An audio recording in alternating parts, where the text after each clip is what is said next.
तो गाइस स्वागत है आपका इस वीडियो में। तो इस वीडियो में हम सॉल्व करेंगे क्वेश्चन जिसका नाम है पास्कल्स ट्रायंगल 2। तो पहले देखते हैं इस क्वेश्चन में क्या दिया गया है हमें, उसके बाद इस क्वेश्चन के अप्रोच की तरफ जाएंगे और फिर इस क्वेश्चन के सॉल्यूशन का कोड करेंगे।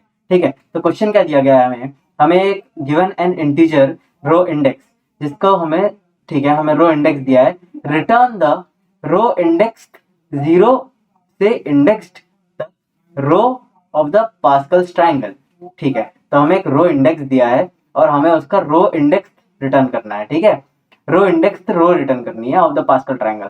ठीक है, in Pascal triangle each number is the sum of two numbers directly above और it is also a pattern which can be made from combination math. Alright, तो इसमें हमें क्या दिया गया है कि पास्कल ट्रायंगल क्या होता है, जिसमें हर एक नंबर उसके ऊपर वाले दो नंबरों का एडिशन होता है। ठीक है, for more clearance watch video. Alright, तो वीडियो आप देख ही रहे हैं।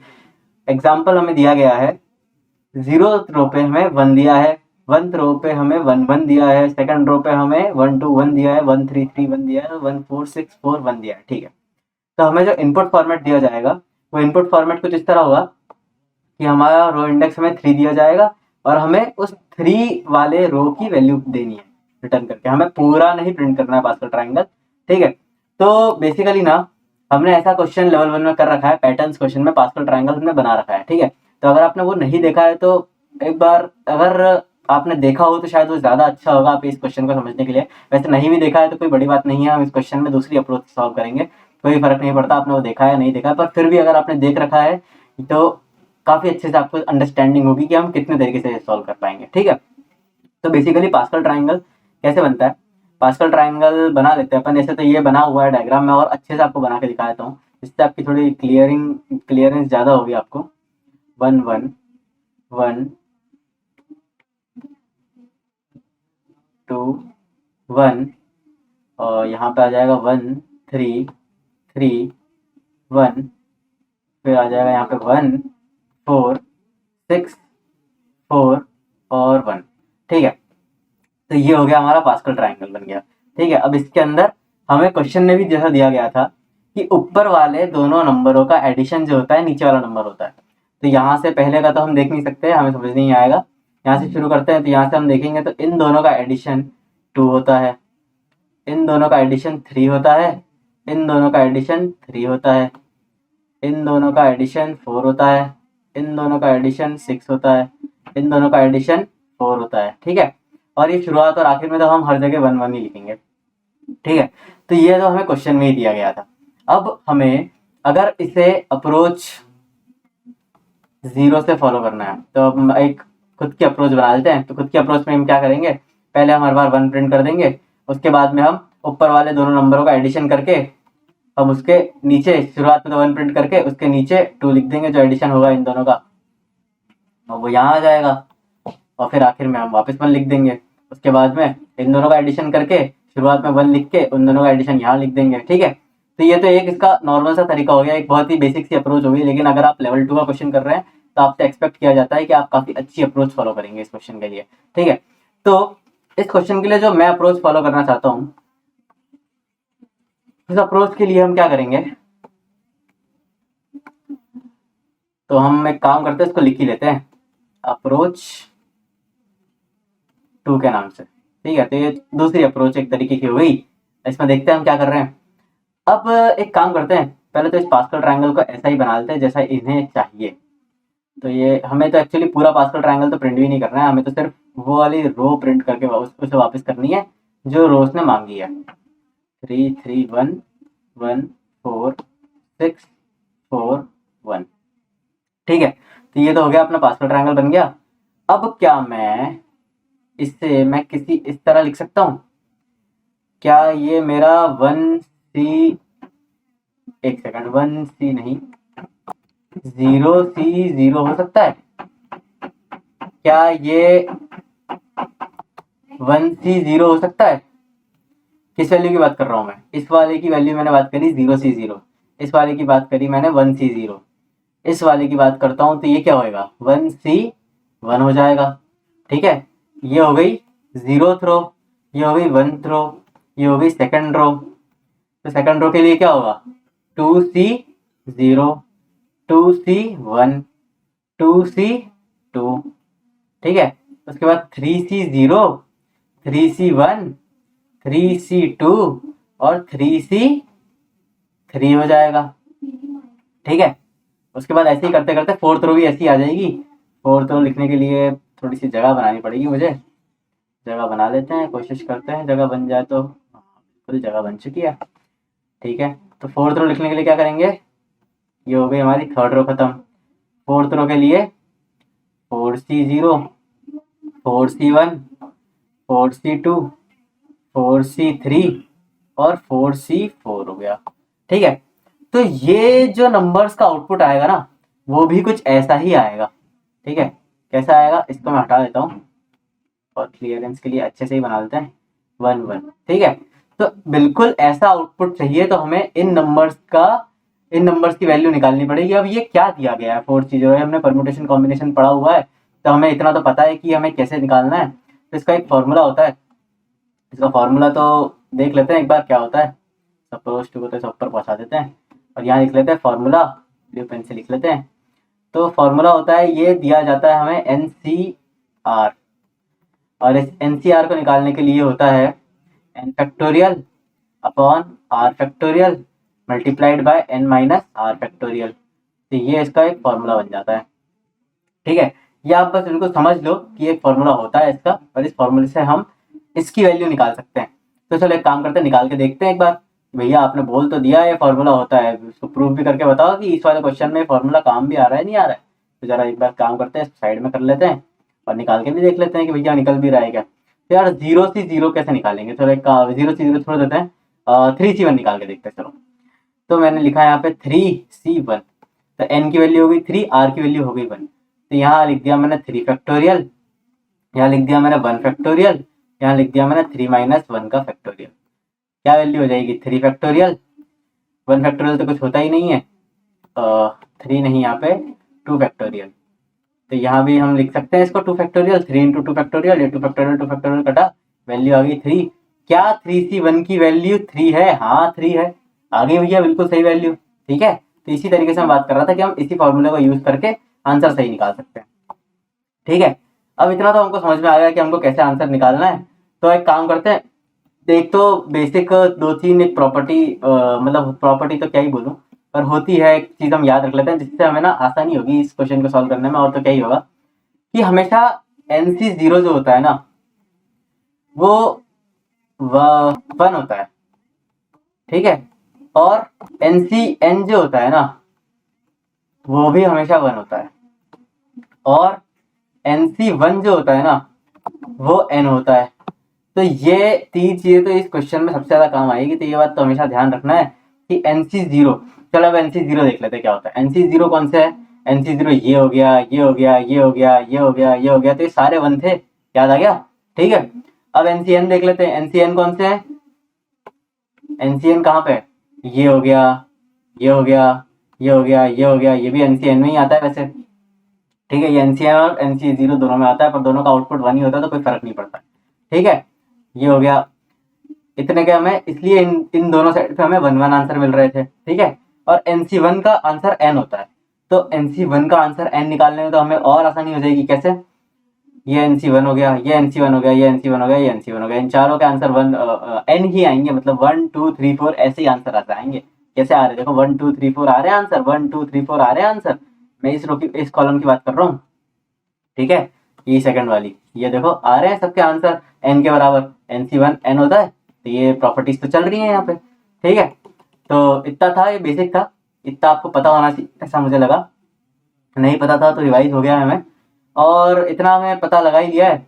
एक चीज और देख लेते हैं कि एक कॉम्बिनेशन की एक दो प्रॉपर्टी होती है। तो एक प्रॉपर्टी जो है उसका हमें यहाँ पे बहुत काम आएगा। तो एक्चुअली ना हम क्वेश्चन में कर क्या रहे हैं, अब ये NC0 NC1 ना, ये सब मैं बार बार तो निकालने बैठूंगा नहीं, क्यों, क्योंकि जब मेरे पास NC0 की वैल्यू आ गई, तो क्या मैं वापस से NC1 के लिए पूरा फॉर्मूला लगाऊं और पूरा पूरा पूरा कैलकुलेट करके फिर निकालूं आउटपुट, नहीं नहीं, ये गलत तरीका होगा। तो सही तरीका क्या होगा, सही तरीका ये होगा कि हम एक की वैल्यू निकाल लें और फिर उसमें कुछ ऐड ऑन करते जाएं या फिर कुछ मल्टीप्लाई करते जाए और हमें आगे की वैल्यूज मिलती जाए, तो इससे हमारा काम आसान हो जाएगा हर बार, ठीक है। तो अब एक काम करते हैं, इतना आपने देख लिया है, एक लास्ट प्रॉपर्टी होती है, वो प्रॉपर्टी और देख लेते हैं। प्रॉपर्टी होती है हमारे इसके कॉम्बिनेशन की। उस प्रॉपर्टी में क्या होता है, बेसिकली कुछ नहीं है, एनसीआर जो होता है ना, जो हमारा एनसीआर में दिया जाता है, उसके अंदर अगर मैं किसी एक फैक्टर होता है, मतलब एक फैक्टर मतलब आप समझ लो कि कुछ भी एक नंबर होता है या कुछ भी एक फैक्टर या कुछ भी एक कंडीशन जिसको मैं सॉल्व करके एक आउट आंसर निकाल रहा हूँ। तो अगर इस फैक्टर को मैं हर बार एनसीआर में प्लस मल्टीप्लाई कर दूं तो पता है मुझे क्या मिल जाता है, एनसीआर प्लस वन। वाह यार, ये तो गजब की चीज है। कैसे मिला एनसीआर प्लस वन? कुछ भी नहीं करना था, बस एनसीआर को उठाओ, मतलब किसी को भी उठा लो, एनसीआर तो ये भी है, एनसीआर तो ये भी है, इसको उठा लो, इससे मुझे ये वाली वैल्यू पता लग जाएगी एनसीआर प्लस वन की। ठीक है, तो एनसीआर को उठा करके उसमें मल्टीप्लाई कर दो फैक्टर, और उसके अंदर NCR plus one multiply NCR plus one के इक्वेट कर दो। इसका मतलब वो आउटपुट जो आएगा ना, उसका मतलब एनसीआर प्लस वन ही होता है। ठीक है, तो ये तो बिल्कुल याद रखने वाली चीज है। तो अभी हम इसको यूज करते हैं हमारे क्वेश्चन में। क्यों? क्योंकि हम हर बार तो अलग अलग निकालने बैठेंगे नहीं, तो इससे फायदा क्या होगा ना हमें, कि हमने एक बार अगर एक की आउटपुट का आंसर, एक का आंसर निकाल लिया, तो उसमें कुछ ना कुछ फैक्टर मल्टीप्लाई करते जाएंगे और हमें आंसर मिलता जाएगा। बस इतना ही करना है, ठीक है, उसके आगे वाले का आंसर मिलता जाएगा। ठीक है, तो इस सबको मैं मिटाता तो नहीं हूँ, इस सबको ऊपर लेके चलता हूँ और एक बार वापस से पास्कल ट्रायंगल बना लेते हैं। इस बार थोड़ा छोटा बनाएंगे ताकि हमें लिखने की प्रॉपर स्पेस मिल जाए। 1 1 1 1 2 1 1 3 3 1 1 4 6 4 1। ठीक है, ये तो बन गया हमारा पास्कल ट्रायंगल। जो लग रहा है कि मैंने थोड़ा सा आड़ा सा बना दिया है, सीधा करके देखूँ कैसे। हाँ, अब थोड़ा सीधा लग रहा है, और इसको थोड़ा साइड में भी खिसका देते। तो ये पास्कल ट्रायंगल तो हमें पता है कि कैसा बनाना है। अब हम क्या बात कर रहे थे, हमें तो NC0 NC1 इन सब की वैल्यूज निकालनी थी। तो काम करें क्या, उसको भी उठा लाएं क्या, या फिर पहले एक काम करते हैं, उसको उठा के लाने से पहले ना फॉर्मूला पे गौर कर लेते हैं। फॉर्मूला मैंने आपको भी बताया था, NCR factor equals to NCR plus one. ठीक है, अब अगर मैं चाहूँ तो इस फैक्टर की वैल्यू मैं आपको डायरेक्टली बता सकता हूँ कि एक ऐसा ऐसा एक कंडीशन होती है, या ऐसे ऐसे इसको मल्टीप्लाई डिवाइड कर लो, ये फैक्टर की वैल्यू आ जाएगी। पर मैं चाहता नहीं हूँ कि आप इस फैक्टर की वैल्यू को याद करके रखें, क्योंकि याद करोगे ना और गलत टाइम पे अगर याद नहीं आया तो आपको तकलीफ हो जाएगी। ठीक है, तो हम क्या करेंगे, इस फैक्टर को ना डेराइव कर लेते हैं, तो आपको हमेशा डेरिवेशन तो एटलीस्ट याद ही रहेगा कि हम कैसे निकाल रहे थे। तो डेरिवेशन इतना कुछ खास मुश्किल है भी नहीं, आप खुद बैठ के वहां भी निकाल सकते हो। ठीक है, तो NCR को सॉल्व कर लेते, तो NCR को सॉल्व कैसे करेंगे, इसको मैं थोड़ा सा ना साइड कर देता हूँ। n factorial upon r factorial into n minus are factorial. ठीक है, मल्टीप्लाई बाय फैक्टर। अभी मेरे को पता ही नहीं है मेरा फैक्टर क्या है, अभी मैं उसको फैक्टर फैक्टर ही लिखूंगा। और r प्लस वन को भी कर लेते हैं, तो r plus one factorial n minus r plus one factorial. ठीक है, ये हो गया। इसको फर्दर लेके चलते हैं।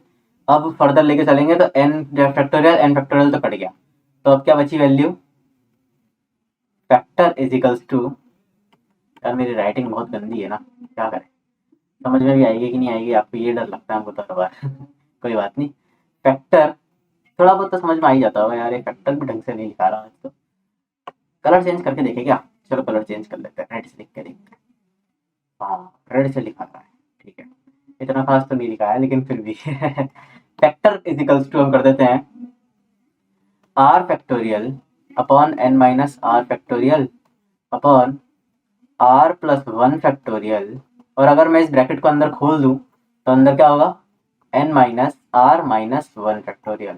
ठीक है, समझ आ गया, बेसिक सा था ये तो, इसमें था ही नहीं कुछ भी। ठीक है, अब हम कैसे किसी चीज को उड़ा सकते हैं, सोचते हैं, तो हम तो फैक्टोरियल निकाल सकते हैं। तो इसका फैक्टोरियल अगर मैं निकाल दूं, किसका फैक्टोरियल बोल रहा हूँ मैं, किसका फैक्टोरियल बोल रहा हूँ, आर प्लस वन का फैक्टोरियल निकाल देते हैं। चलो पहले तो है ना, तो ये आर वाली टर्म हटेगी, n minus are factorial R plus one का फैक्टोरियल, और इसको खोला, नहीं नहीं नहीं नहीं, इस बार आर प्लस वन का फैक्टोरियल नहीं हुआ, आर प्लस वन का फैक्टोरियल और R factorial into N minus are minus one का फैक्टोरियल। अब इसमें काटाकुटी कैसे करेंगे, आर फैक्टोरियल कट गया आर फैक्टोरियल से, क्या क्या बचा, जो बचा वो लिख लेते हैं। तो ऊपर लेके चलता हूँ थोड़ा सा। फॉर्मूला तो आप लोग को समझ आ ही गया है, इतना कुछ था ही नहीं फॉर्मूले में समझने लायक। Factor N minus are factorial R plus one factorial N minus are minus one factorial.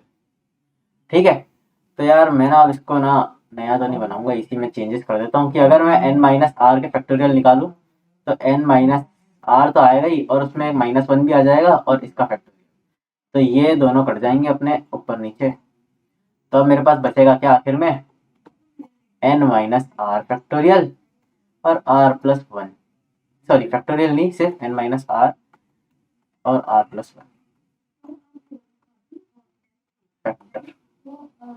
अब ये आ गया हमारा फैक्टर डिराइव होकर के। ठीक है, फैक्टर डिराइव हो गया है, सिंपल सी चीज थी, क्या ही करा, 4-5 स्टेप में सॉल्व कर लिया हमने। एनसी जीरो को खोल लिया, क्या करा, एनसी आर को खोल लिया, ठीक है, जीरो गलत बोल दिया मैंने, एनसी आर को खोल लिया, एनसी आर प्लस वन को खोल दिया, दोनों के वैल्यूज को कट कट करके फैक्टर की वैल्यू मिल गई हमें, क्या मिली, N minus R is upon are plus one, N minus are upon are plus one, N minus are upon are plus one. ठीक है, इतना आपको समझ में आ गया होगा कि हमने n minus are upon are plus one लिया है।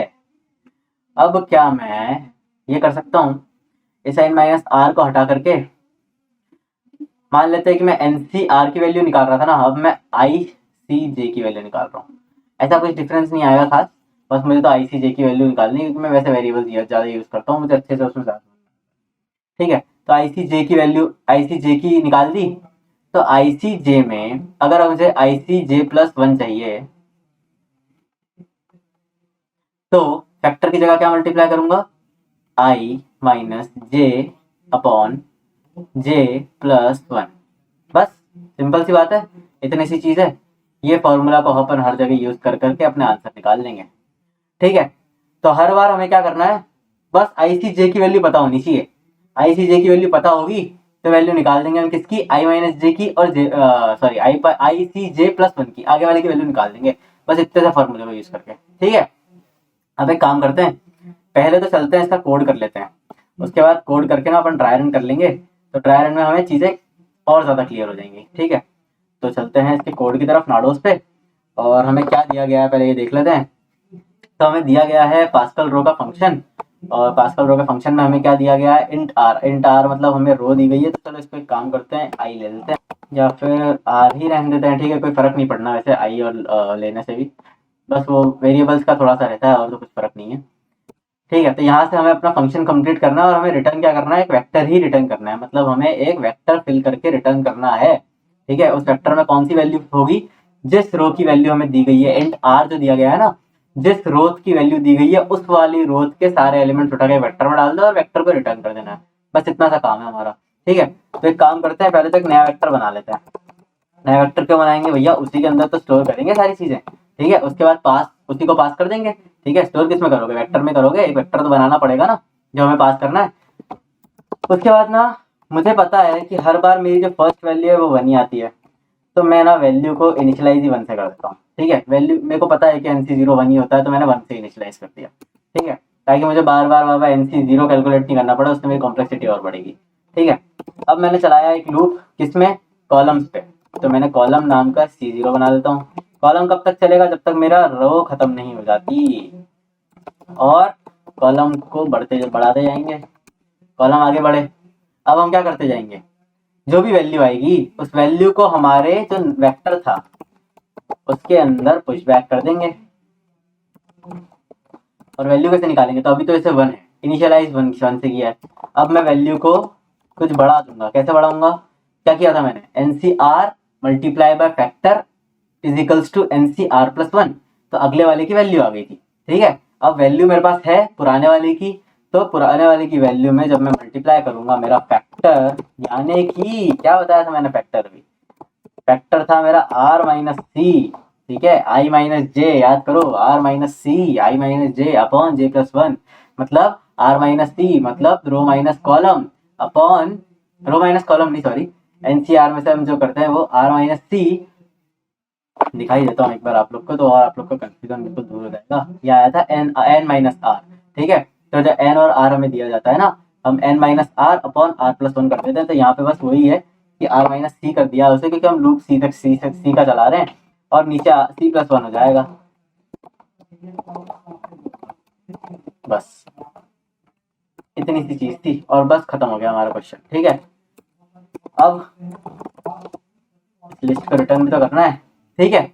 अब बेसिकली हमने क्या करा, जैसे ही उसने हमें बताया कि आप इस वाली रो पे जाओ, ठीक है, इस वाली रो पे गए, उस वाली रो पे गए नहीं हमने कॉलम चलाना शुरू किए, कॉलम आगे बढ़ाए, कॉलम आगे बढ़ा के क्या किया, उस वाली रो से मतलब 4C0 है मान लेते हैं। अब इसको ड्राई रन करेंगे तो और अच्छे समझ में आएगा।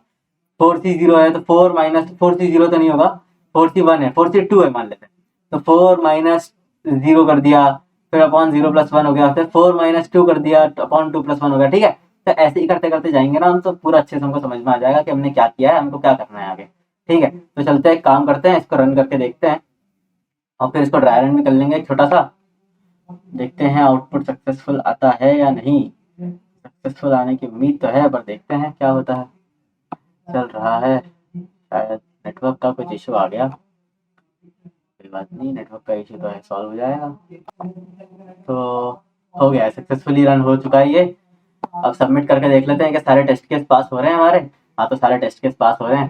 तो चलते हैं, इसको उठाते हैं और इसको हमारी स्क्रीन पे ले चलते हैं। पहले इसको यहाँ से ये हटाते हैं, इस आर माइनस सी को रहने देते हैं, आर माइनस सी लिख देंगे, चलो कोई बात नहीं।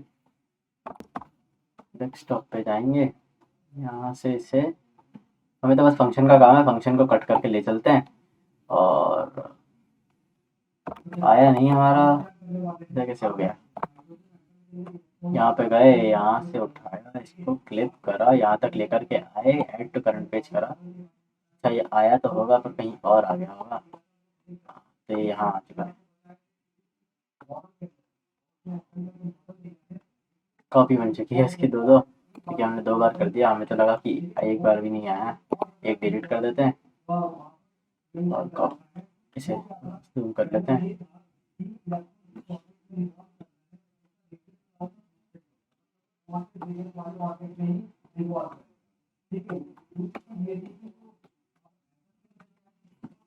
ठीक है, तो ये हमने कुछ ज़्यादा ही बड़ा कर लिया, बस इतना ठीक है, ठीक है। इतना हमारा कोड भी दिख जाएगा, कोड वैसे भी इतना सही है, दिख ही जाएगा। यहाँ हम लिख लेते हैं। अब बेसिकली ना, मान लेते हैं कि हमें दिया गया है फोर्थ रो के लिए, फोर्थ रो के लिए हमें निकालना है, ठीक है। अब फोर्थ रो के लिए निकालना है, तो 4C0 तो हमें पता होता है 1 होता है, ठीक है। तो हमने वैल की वैल्यू शुरुआत में 1 कर दी थी, ठीक है। अब इस फॉर्मूले पे चला के देखते हैं, तो 4C0 हमें तो निकालना है, 4C0 के आगे वाले पे 4C1 के लिए, multiply by 4 minus 0 0 plus 1 equals to 4C1 आ गया। क्या आउटपुट होगा, 4C0 होता है 1, 4 माइनस 0 4, 0 प्लस 1 1, तो आउटपुट क्या आ जाएगा हमारा, आ जाएगा 4C1 आएगा, राइट से ही लिख लेते हैं 4। तो 4C1 क्या 4 है, अभी चेक कर लेंगे थोड़ी देर बाद, ठीक है। ये हमने निकाला, इसको उठाते हैं और कहीं और रख लेते हैं, यहाँ रख लेते हैं 4C1 4 यहाँ रख लेते हैं, ठीक है। इस सब को उठाते हैं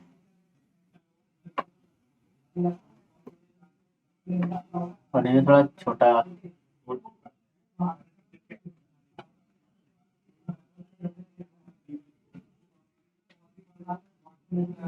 करके साइड कर लेते हैं।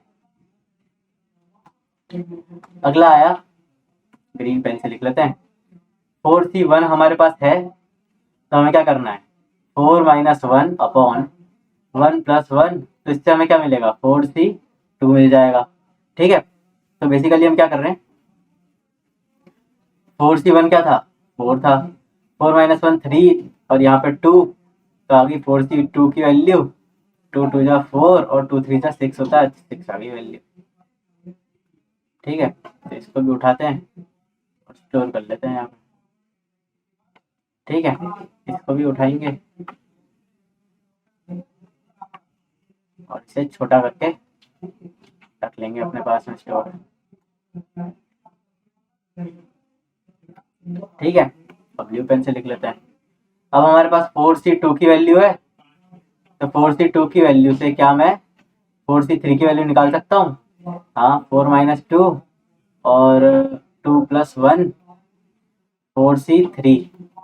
4C3 कैसे निकलेगा? आप 4C2 की वैल्यू थी 6, यहाँ पे आएगा 2, यहाँ पे आएगा 3, तो 3 और 2 6, सॉरी 3 2 6, वैल्यू आ गई 4C3 की। क्या वैल्यू आई? 4 हो जाएगी, क्योंकि 2 2 4 होता है। इसको उठाइए, कट करिए, ले चलिए यहाँ पे। ठीक है, इन सबको उठाइए, स्मॉल करिए और साइड में रख लीजिए। तो बेसिकली ना, हमको जो चाहिए था हमें मिल चुका है।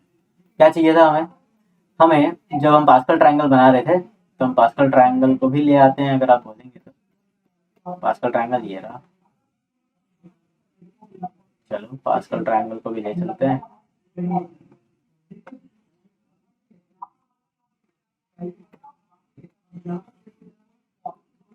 अरे यार, ये गलती हो गई हमसे। कुछ नहीं, एक काम करते हैं, पास्कल ट्रायंगल या बना ही लेते हैं। इतनी देर में वो आएगा, उतनी देर में तो हम बना भी देंगे। 1 1 1 1 2 1 1 3 3 1 1 4 6 4 1। तो हमें बोला गया कि जाओ और 5th रो लेकर के आओ। ठीक है, अब हम 5th रो कहाँ से लाए? तो हमने 5th रो उठाई, यहाँ पे देखिए पहले 5th रो कौन सी है? 0 1 2 3 4, मतलब 5th रो मतलब 0 से 4th इंडेक्स पे जो आती है, 4th रो ही हो गई वो एक तरीके से। अब यहाँ पे हमें बोला गया 1 तो हमें दिया गया है, आखिर में भी 1 हो जाएगा, तो बीच के नंबर निकाल के लाओ। तो हमने निकाल लिए 4 4 6 और 4, यही तो है 4 6 और 4 हो गया। बस खत्म काम, इतना ही हमें निकाल के देना था यूजर को। ठीक है, तो ये पास्कल ट्रायंगल हमारा क्वेश्चन हो चुका है। आई होप आपको समझ में आया हो। अगर आपको समझ में आया तो प्लीज लाइक कीजिए हमारे वीडियो को, शेयर कीजिए अपने दोस्तों के साथ में, और आपके कुछ सुझाव हो तो कमेंट सेक्शन में जरूर बताइएगा। और मिलते हैं अगले वीडियो में, तब तक के लिए धन्यवाद।